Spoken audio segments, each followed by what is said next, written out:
Hi, and welcome to HRS 5100, Introduction to Assistive Technology. I'm Carmen DeGiovane, and this week in Module 8 we'll be focused on assistive technology for cognitive augmentation. But before we get to this week's material, I want to talk about the Big Ten basketball. Of course, the Ohio State University, gives me a chance to bring out my hat, is playing this weekend in Columbus, Saturday to be exact, against my alma mater, the University of Illinois. By the time you see this, the game will be over. So I hope it was a great game. And of course, I'll be rooting for, I'm not going to tell you who I'll be rooting for. I just hope it's a great game. Okay, so to continue on with the course, in the last module we talked about sensory aids for persons with visual impairments. I hope you enjoyed the tech evaluation where you had an opportunity to use no coffee. I hope you found that to be a great learning experience. In the next module, we'll be talking about assistive technology for cognitive augmentation. It's one of my favorite areas of assistive technology. And then again, all the areas of assistive technology are my favorite. But I really enjoy this one because it's an area that's come into fruition or come to become more mature market in more recent years. It's not like seating and mobility or wheelchairs that have been around for a long time. This is really a new field and it's really quite cool.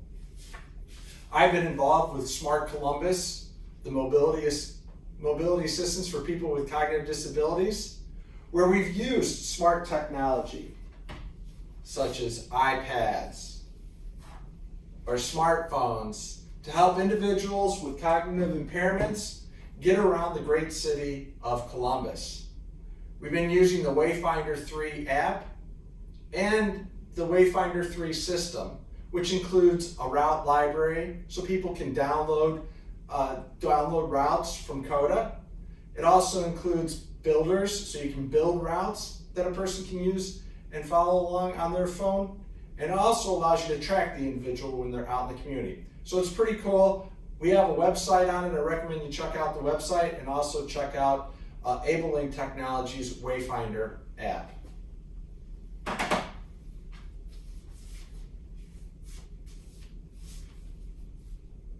Next thing I want to talk about is grading. I've been doing a lot of grading this week. And one thing I want to point out is when you're completing the video case studies or the quizzes or the case reports, and you're talking about the environment, I really want you to focus on the physical environment. So check out the physical context section of Chapter 3. Chapter 3 focuses on the HAP model. And within the physical context, they talk about the natural environment and the built environment. And so those are the two areas that I want you to focus on for the rest of the semester as we're doing more case studies. Finally, I want to talk about a couple current events or upcoming events. The first one is Nisonger Center at The Ohio State University just announced their tech fair, which will take place in July. I'll have a link to that, but I recommend checking that out. If you're interested in July, it's a virtual environment once again, so it'll be easy to access no matter where you are in the country or in the world. The other thing is that we have our next Assistive Technology Grand Rounds on March 10th at 8 o'clock. Lindsay Boyce, who currently is an occupational therapy doctorate student at The Ohio State University, will be giving a presentation on tips and falls and how to prevent tips and falls from scooters, manual wheelchairs, and power wheelchairs.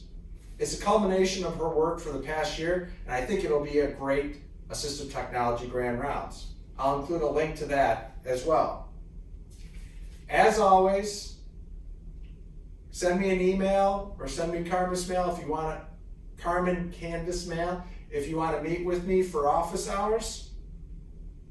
And of course, go Illinois.